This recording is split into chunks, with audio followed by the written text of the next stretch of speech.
Welcome to Part 5 of the MC2105 Restoration Series. In Part 1, we learned about the history of McIntosh and some details about the MC2105 amplifier we're restoring.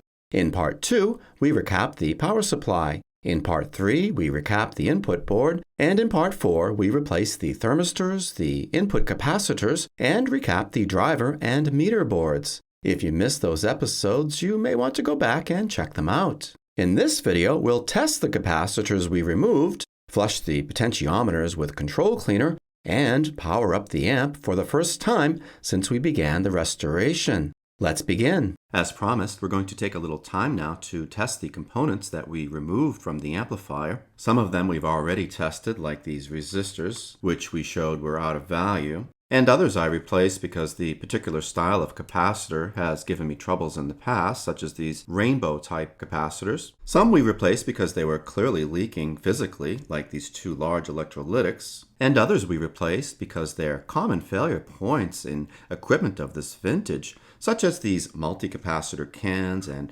various electrolytics.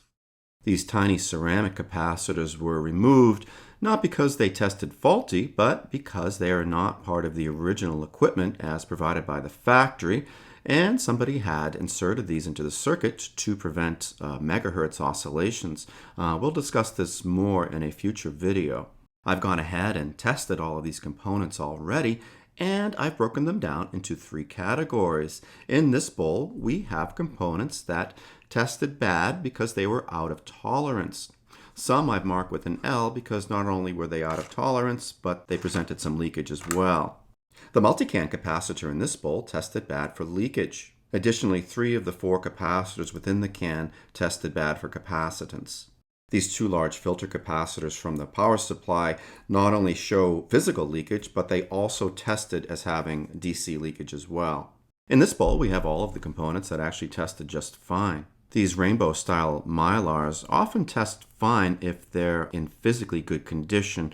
I replace them though because I find their construction is very vulnerable to falling apart. You can see these leads just run up the side and they often separate. Only 3 of the electrolytic capacitors tested fine. Surprisingly, this General Electric 330 microfarad 3-volt electrolytic was fine. However, its matching brother did not fare so well, so good idea to replace these.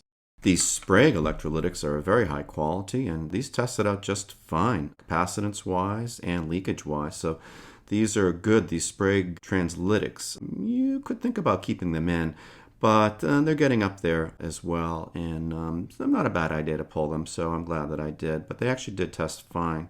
And as suspected, these, I believe these are Mylars as well. These 2 style of capacitors tested perfectly. These are also very high quality capacitors. If you come across this style, you might be able to get away with leaving them in. They tested absolutely perfectly. But again, they're getting up there in age, so I thought might as well just replace those as well. Let's set aside the good components from now, and let's just test a couple of these bad components just so you can get an idea of how they're testing. To test for leakage, we'll use our antique Heathkit capacitor checker. Let's turn that on now. And to test capacitance, we'll use our peak, LCR, and impedance meter. Let's start by measuring the leakage on these 2 large capacitors. Let's move these to the side for now. And we'll put our leads into the capacitor checker. Put the setting onto electrolytic. Make sure the voltage is all the way down and we are in the discharge position. Otherwise, you could get a nice shock from these leads. Let's measure this one first. With electrolytics, you're going to need to be mindful of the polarity. So negative here, positive here. Now, these large electrolytics are rated for 40 volts. So we're going to test this up to 40 volts for leakage. And what you're going to do is you're going to want to monitor this magic eye display. If that stays closed, that indicates leakage. Now, to make it a little bit easier for you to see this magic eye display, I'm just going to prop up this side of the capacitor checker so it's directed a little bit better towards the lens of the camera. First, we're going to put the checker into the leakage position. And there's now 3 volts going through the capacitor, and the checker is checking for DC leakage. Now again, this capacitor is rated for 40 volts, so it must be tested at its full operating voltage. 6 volts, 10 volts. You can see at 10 volts, The eye is remaining open, and that indicates no leakage. Let's see if that continues as we go up in voltage all the way up to 40 volts. 15. You can maybe saw that the eye closed a little bit, so we're getting a little bit more leakage there at 15 than we did at 10. Completely closed at 25 volts. We haven't even reached the full operating voltage of the capacitor, and we're showing DC leakage. Now, for capacitors of this size, sometimes the eye will remain closed for 10-15 seconds or so. I mean, after all, the capacitor does need to charge up. But if it starts going past 10-15 seconds or so, you know you have a capacitor that has leakage. And we're only at 25 volts. Again, not the full rating for the capacitor, and it's having a very hard time opening up. So it's unlikely to do so at the 50 volt position. This does not have 40 volts, so we would have to over voltage this a little bit to 50 to actually test it. Let's quickly put it at 50 volts to see what happens. Yeah, it's struggling, but it's not going to open. A new capacitor would test much better than this. This is a leaky capacitor, and it is physically leaky as well. So this was why this one was replaced. Let's try the other one, see if that one's any better. Put our switch into leakage position, 3 volts, 6, 10, 15, 25. At 25 again is where it closes up and there's DC leakage present. So not a well-performing capacitor. Now let's try this multicam capacitor. Remember now there are 4 capacitors in here. The positive connections are from these 4 terminals. The negative for all 4 capacitors is done from the actual body of the multicam capacitor. So we'll attach our negative lead there. And let's see, put that up. And let's just work our way through. Let's start with the unmarked capacitor. These are rated for 200 for the semicircle, 200 for the square, 150 for the triangle, and 150 for the unmarked. So we're in the unmarked one, so we can only go up to 150. Put our checker in leakage mode and work our way up to 150. So far so good. 50, 100, fine. At 150.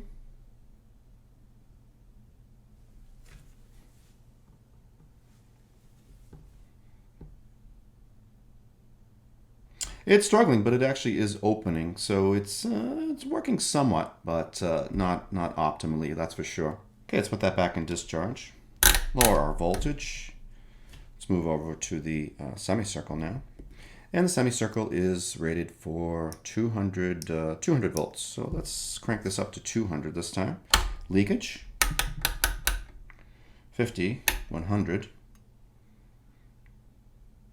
Okay, 150.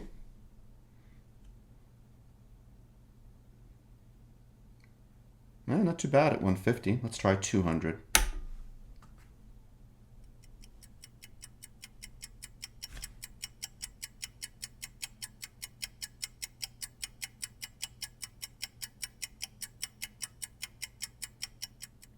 Yeah, taking far too long. Not working correctly. Let's move over to our square. And our square is rated for 200 volts as well. Leakage, 50 volts, 100 volts, 150.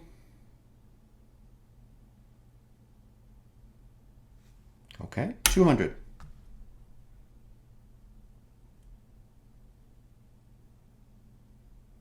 Yeah, just not going to do it. And finally, our triangle, which I believe that was rated for 150, correct? Let's see. Yes, 150. Okay. Leakage, 100 volts. Okay, now 150.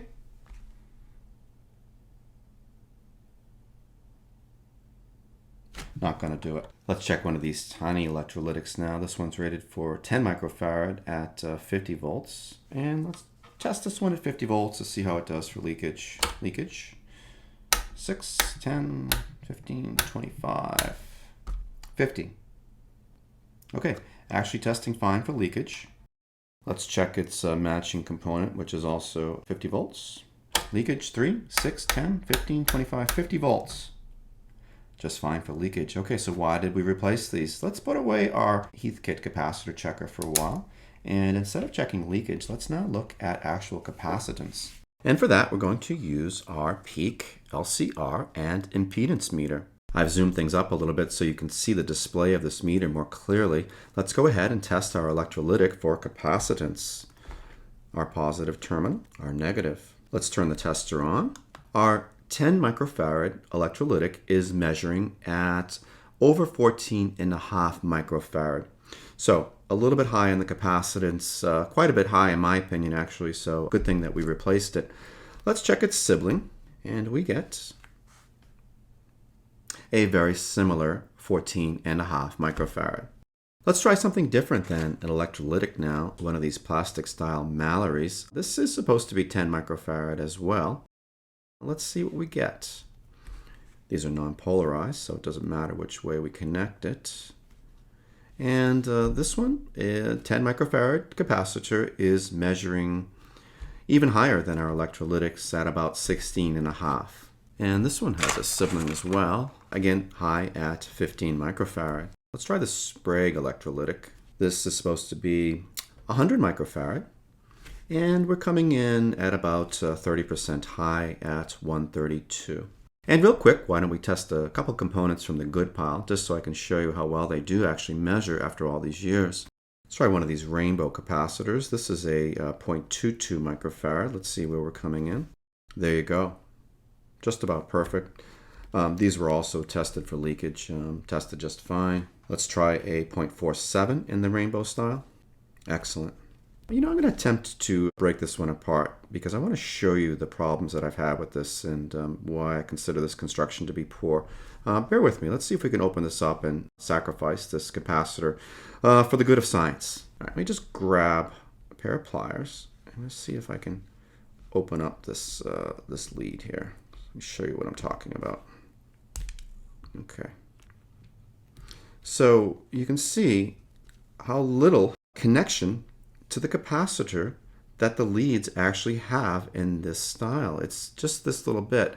And as I said, if these things are installed and these leads are twisted just a little bit, this comes apart very, very easily. Okay, so not a great design. And again, why I always replace these. This style, on the other hand, is of superb construction. This is a 0.47. So 478, well within that 10% range. We're just about ready to power up the amp, but before we do that, let's flush out the potentiometers and switches with Control Cleaner. An audio component of this vintage will almost always have a buildup of deposits, which results in intermittent or scratchy sounding controls, and Control Cleaner usually provides a quick fix. Let's begin. All right, so I've got some paper towels in there now to help soak up any drips. We're going to be using the neutral control cleaner. Now, a lot of people suggest spraying this stuff liberally in the controls as much as possible. I am not a proponent of that, and here's why. These control cleaners actually have lubricants in them as well, and you'll find that if you use too much, the lubricant kind of drips into other areas of the chassis and the amplifier, and it doesn't evaporate. It's not like alcohol. That lubricant sticks around, and you really don't want to have excess lubricant hanging out in your chassis. So that's why I use the paper towels to absorb any drips, and also I am very judicious with spraying this. I don't overdo it. Let's start here with the switch. I'm going to put a knob back on there temporarily to help us be able to turn it more easily. There we go. Okay, and let's spray a little control cleaner in there, just a little. That's all you need. A little bit at a time, work it in. Don't overdo it. Great.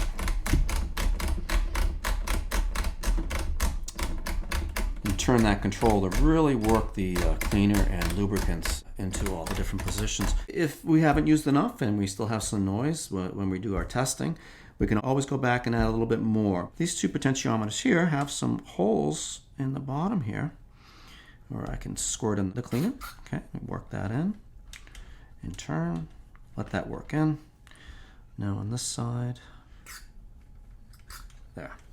And when we flip the amplifier over, so that lubricant will continue to drip down and work its way into the other half of the control. Over here we have two switches, and I don't see any openings in here to spray any cleaner. I'm going to leave those alone. If we do have noise with these when we do our testing, then we'll look into possibly removing these from the chassis temporarily so that we can try to find some access points to spray some cleaner in there. Now that we've done the first step of the restoration of our amp, let's hook it up and see where we are, make sure everything is functioning okay. Behind there you see there's a variac, which is also an isolation transformer, a dim bulb current limiter, and a ICO audio generator. This is actually a kit that goes back to the 60s, and I purchased this unbuilt and built it myself.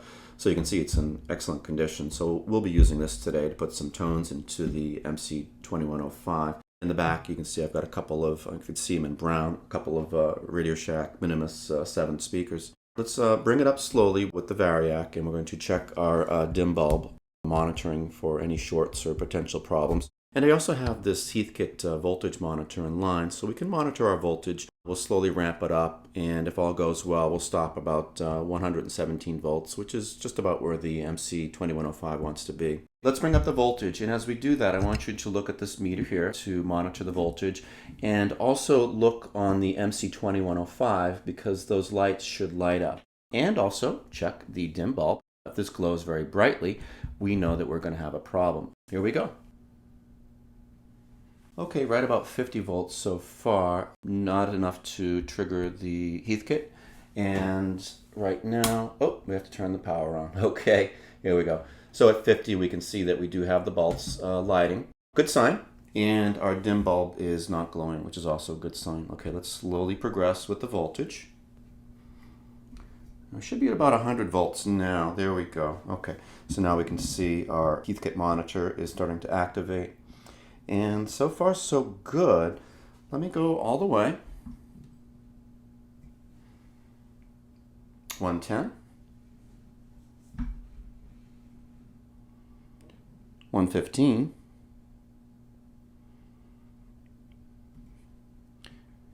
Okay, and right about 117. Let's leave it there, and let's see if we're getting some sound output from our amplifier. This knob controls the left gain and this the right gain. Okay, now notice as I turn this up, hopefully you can pick that up with the microphone, there's quite a bit of buzz. That's not necessarily a problem. Right now the MC2105 does not have the bottom metal shield nor the top. Trust me on this, those shields make a big difference, and when we put those back in place, that buzz is likely to go away, so not a problem. Okay, let's turn this down. And turn this one up the left just a little bit, and let's turn up our output. Okay.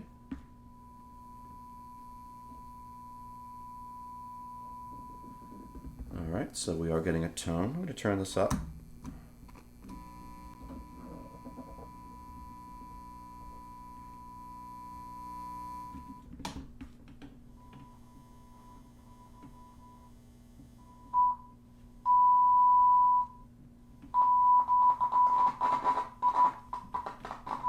We appear to have a problem with our potentiometers. This channel sounds distorted. Potentiometer seems to be working smoothly on the left channel, but I hear some distortion on the right channel.